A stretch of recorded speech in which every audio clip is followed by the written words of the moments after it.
Okay, this is the start of my best of 2008 videos. The first vids I'm going to be discussing like the three major wrestling companies, ROH, TNA, WWE, and I'll probably do one to do with albums and music. This bit I'm going to concentrate on ROH and TNA. I'll probably do this in one vid, then do another vid purely on WWE, because that's the company I watched the most this year, to be honest. I guess I'll start with ROH, Ring of Honor. Yeah, well, I haven't seen any DVDs of their product this year. I'm hoping to get some in the new year, like Death Before Dishonor 6 and Supercard of Honor 3 and Dragon Gate Challenge, all that. Hopefully get to watch them at some point. All I've seen is the pay-per-views, yeah. And I don't know, this year, I think they've been a bit patchy in my opinion compared to last year. But having said that, there has been some awesome matches on you could find at least one or two brilliant matches off of each of the pay-per-views this year. I mean, for instance, it started with Rising Above. The memorable match from that was Nigel McGuinness against Austin Aries. That was great stuff.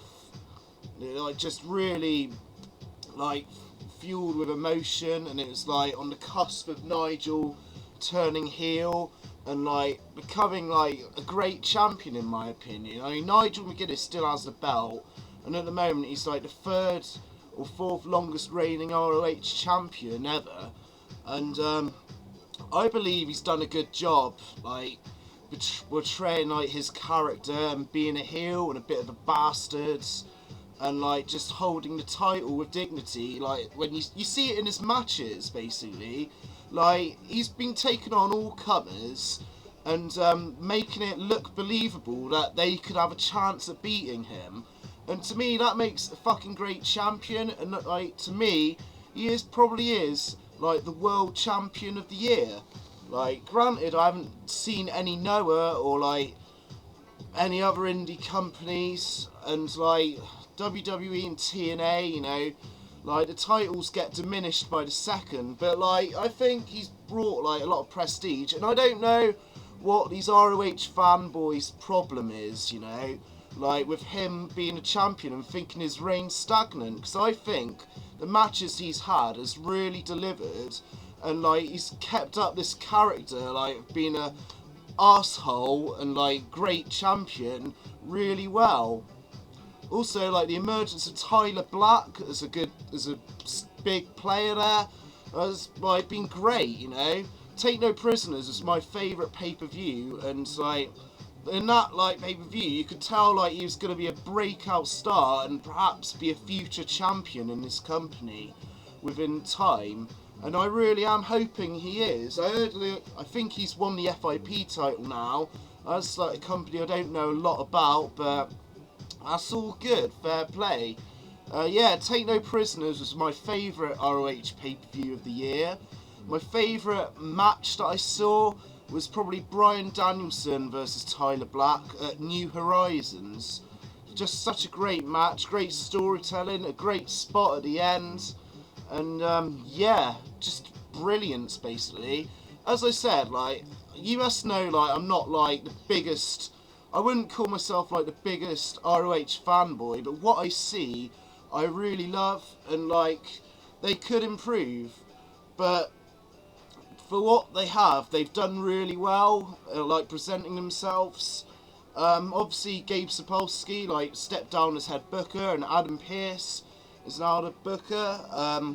They've been bringing out more video wires constantly, and putting across storylines better, and I think that's good. They've just got to continue doing this in 2009, and hopefully build up to a TV deal, because that's long overdue now, you know. For it to be a contender against TNA, well, I say TNA because I don't really see it ever being a contender against WWE, to be honest. It just needs to prosper and get to a point where they can get a TV deal like a more exposure basically, and that's that. And hopefully like the film The Wrestler will help. Now I'm gonna like give some thoughts on my TNA in 2008.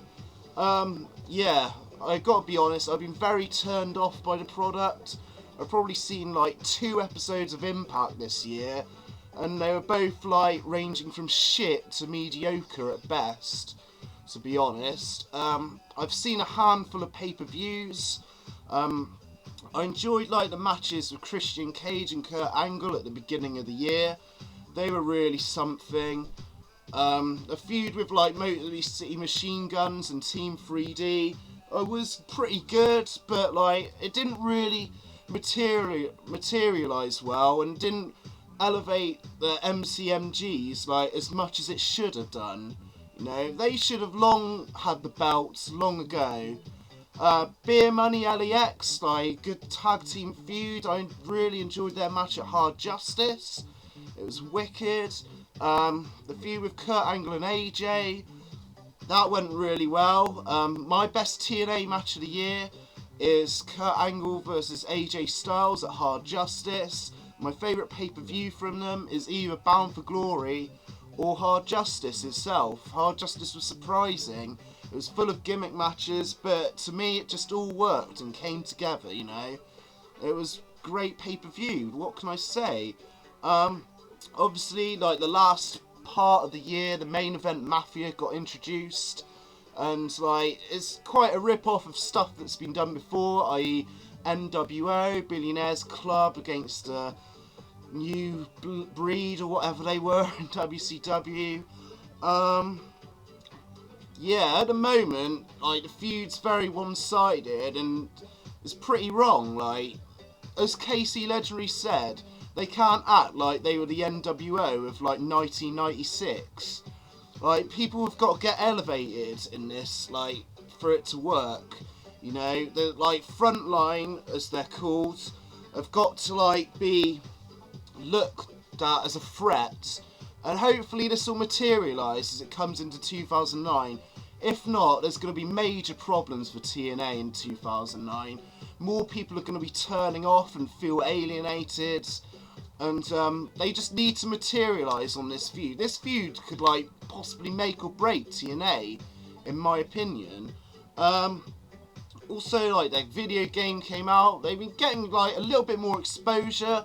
I mean, like, the adverts for their video game like have been in my local town on phone boxes, and that's all good. But like, even with their DVDs, even though they're probably in most shops in America, they're not really in most shops in the UK. You know, the only place I like see them at is like HMV, and like for me there isn't a local HMV at all. But they should really just distribute out more stuff and have their wrestlers guest on like shows like on their network, Spike or whatever. Like, just advertise their product, like use what they have well, use their young talent and just prosper from there. Like, TNA need to do this to build themselves up as a viable competition, and also like they've got to like hold on to like stuff that's dear to them instead of like offering Sarah Palin or like stuff, or like fucking Pac-Man money, people of that ilk. Like, they've got to hold on to what they've got and like build from it. No, otherwise 2009 could be another like very lackluster year in my opinion for them. They've had a handful of good pay-per-views. A lot of pay-per-views I just haven't been bothered to watch. You know, I do like read about TNA, even though I haven't really followed it totally this year. And yeah, a lot of stuff hasn't interested me whatsoever.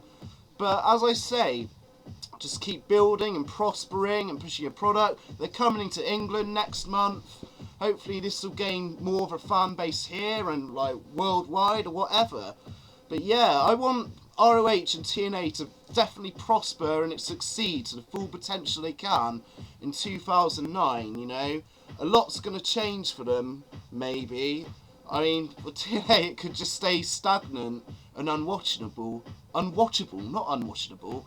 But yeah, that's my thoughts on TNA and ROH in this year. And my message to them is like, stick to your guns, do better, do it well.